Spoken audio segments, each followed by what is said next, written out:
Hello everyone, welcome to another In the Studio. In all of my projects pretty much, I have some sort of atmospheric bed running throughout the whole track. I like to do this because I think it adds to the overall vibe of the track, and it's also a great arrangement tool to increase and decrease the energy throughout the track with things like volume automation, filter automation. These sounds can be anything from a long sustained pad sound or just one note or a chord.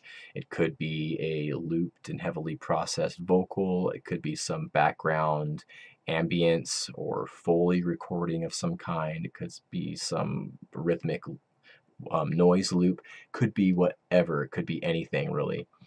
But there's also a couple other things I like to do. Well, there's lots of things that you can do, but there's a few things I like to do quite often to add a little bit of movement and just make that sound or that atmosphere a little bit more interesting. And that's what I want to show you today. So I have this little mock-up project here for the demonstration.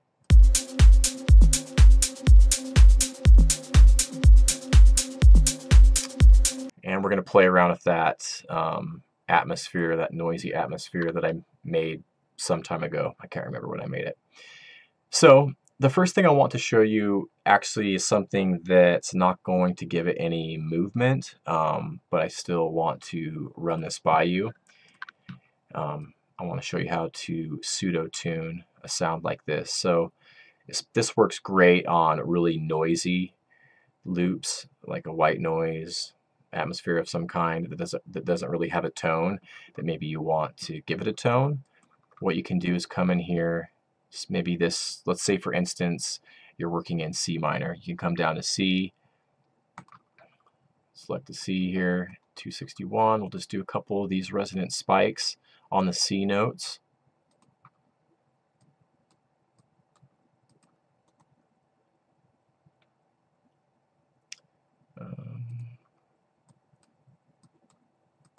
Now let's do one more.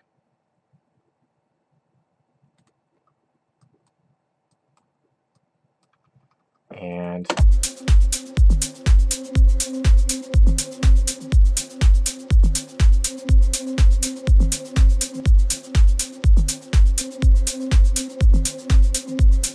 there we go. We've pseudo-tuned that atmosphere.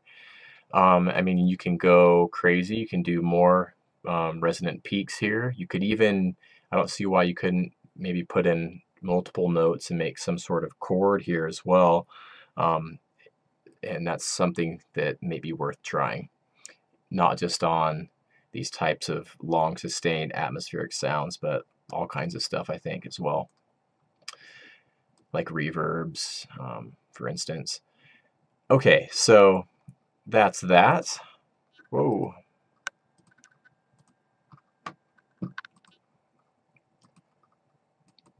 Okay, so I actually did that same thing on my Quiver 8-bit Eclipse remix. I made a noisy atmosphere that kind of rolls along in the background, and it wasn't quite sitting right for me, so I did that exact same thing. I pseudo-tuned it to the key of the track, and voila, it sat very nice. So yeah. Next thing I like to do to give a little bit of movement to these types of sounds is to use something that has a formant control, especially if I'm using like maybe a pad sound that's playing a single note or a chord, and I don't want to alter the pitch necessarily. What I'll do is I'll just automate the formant a little bit, and it keeps the pitch the same, but changes the character. So let's hear this.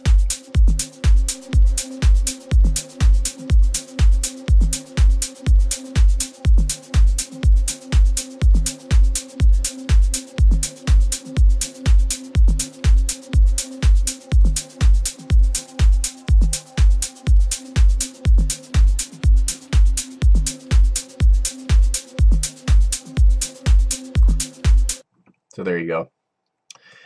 It's a nice way to add some subtle movement if you want to keep the pitch the same, and I think it's a nice little technique, and I usually will record that by hand and do a nice long take. Okay, so next thing I like to do is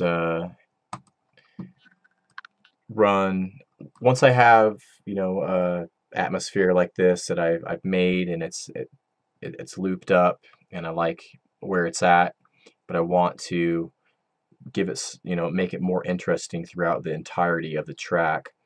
I like to do this here. I'll run it through this EP34 tape echo. Now you don't have to use this plugin. You could use whatever delay or echo plugin that you like to use, but I prefer using this one for this type of application. So what I'll do is I'll sync the timing, and then I'll usually find a couple different delay times that I think are nice with the track, that really, you know, groove with the track in a pleasant way. And then I'll kind of flick between those 2, 3, or 4 different timings, and I'll just play with the parameters here. I'll play with the repeats for it to come in and out, and you get this nice rhythmic swirling echo textures that come in and out of the track.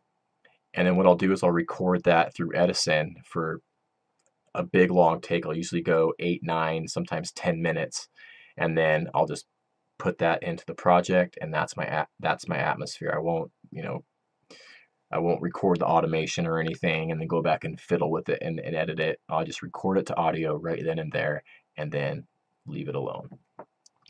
So I'll just show you what I'm talking about here. This is what I do. I'll just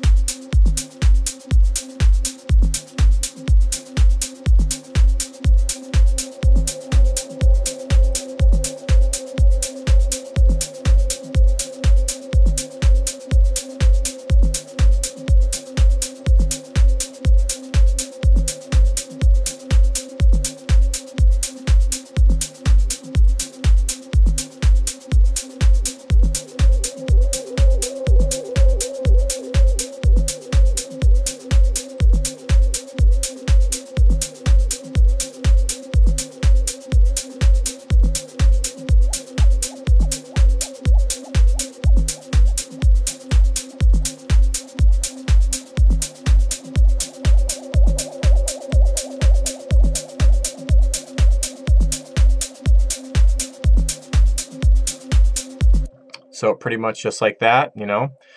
I'll play around with it for, have a nice little jam session, and then yeah, pull it back in. There you go. I did this, I've done it in quite a few tracks, but in Space Flex in particular, I think it really turned out nice. If you listen, you can hear these swirling kind of echoes that come in and out of the track, and that's exactly how I did it, was with this EP34 on a atmosphere that I made. And it's really nice because it really creates this interesting interplay between the elements and these different echo timings coming in and out, and it really creates a nice sense of depth in a track, I think. So that is it. There's plenty more little things that you can do, but those are a couple things I like to do quite often. I thought I'd share with you. So that's it for today. Hopefully you enjoyed it. Take care, everyone, and I'll catch you soon. Bye-bye.